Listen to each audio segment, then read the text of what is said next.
ہوں امانت دار. اور امانت کا صرف اتنا مفہوم نہیں ہے کہ کسی نے ہمارے پاس پیسے لگائے تو پیسے دے دے، نہیں. امانت داری کا تعلق صبح سے لے کر شام تک، زندگی سے لے کر موت تک ہے. یہ جو سانسیں ہماری ہیں، یہ جو ہمارا وقت ہے، یہ بھی امانت ہے اللہ کی، ہمارے پیدا کرنے والے. آپ دیکھتے ہیں، آپ چلے جائیے سہارا ہاسپٹل، PGI چلے جائیے، مٹی لے کر میں کیا ہو رہا ہے؟ ابھی کورونا آیا تھا، آکسیجن میں کیا تھا؟ 50,000 روپے کی سلنڈر بکتے تھے. تو عبد الامانات الہیہ، اللہ تمہیں حکم دیتا ہے کہ جس کی امانت ہے اس کی امانت اس کے سپرد کرو. اگر ہم چاہتے ہیں کہ ہمارے معاشرے میں اتحاد ہو، ہمارے معاشرے میں یکجہتی ہو، ہمارے معاشرے میں امن ہو، چین ہو، ایک دوسرے پر اعتماد ہو، ایک دوسرے پر بھروسہ ہو، ایک دوسرے کی یہ دل میں جگہ ہو، تو ہمیں سب سے پہلے علم کے بعد دوسرے نمبر پر امانت داری کو کیا گیا.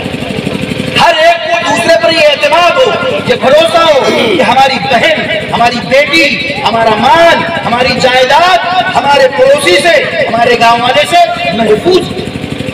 یاد رکھیے یہ امانت داری ہونا چاہیے.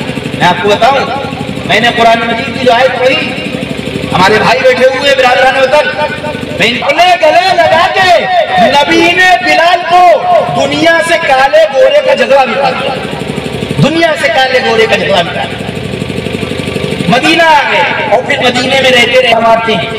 فرماتے ہیں عثمان، یہ چابی تم اپنے پاس رکھو، یہ چابی تم اپنے پاس رکھو، تمہارے بعد یہ چابی تمہاری اولاد میں رہے گی، تمہاری اولاد کے بعد تمہاری اولاد کی اولاد میں رہے گی، پھر اس کے بعد اس کی اولاد میں رہے گی. اس طرح یہ سلسلہ نسلاً بعد نسلیں قیامت کی صبح تک یہ چابی تمہارے پاس، تمہاری آل اولاد کے پاس، ان کی اولاد کے پاس رہے گی. اور اگر کوئی چھینے گا تم سے چابی تو کل حشر کے میدان میں میں اس سے دھڑا کروں گا، وہ بے ایمانی کرنے والا ہوگا. اس لیے کہ اللہ نے حکم دیا ہے کہ جس کی امانت ہے اس کے سپرد کرو. یہ چابی تمہاری امانت ہے، تمہارے گھر والوں کے پاس رہتی تھی، یہ تمہارے پاس رہے گی اور تمہارے بعد تمہاری اولاد میں رہے گی، کوئی اس کو چھین نہیں سکتا. 1500 سال ہو گئے تقریباً حضرت نبی پاک صلی اللہ علیہ وسلم کی اس بات کو فرمائے ہیں. آپ 1500 سال کی ہسٹری پڑھیے، پتہ نہیں کتنی حکومتیں آئیں سعودی میں اور چلی گئی. آج جو آل سعود کی حکومت ہے یہ 70-75 سال پہلے کی حکومت ہے. اس سے پہلے عثمانیوں کی، ترکیوں کی تھی، اس سے پہلے اور کی تھی اور اور کی تھی اور اور کی تھی. پتہ نہیں کتنی حکومتیں آئیں اور چلی گئی. تاج پر اختلاف ہوا، تخت پر اختلاف ہوا، آج کے لیے پیٹرولیم پر اختلاف ہوا، لیکن آج تک کبھی بھی اس چابی پر اختلاف نہیں ہوا.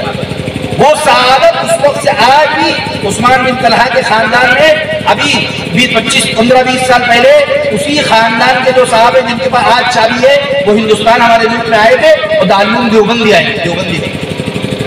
اور انشاءاللہ صبح قیامت تک وہ چابی رہے گی. اگر کوئی چھینے گا تو خائن. یہ ہے جس کی امانت ہے اس کی امانت اس کے سپرد کرو.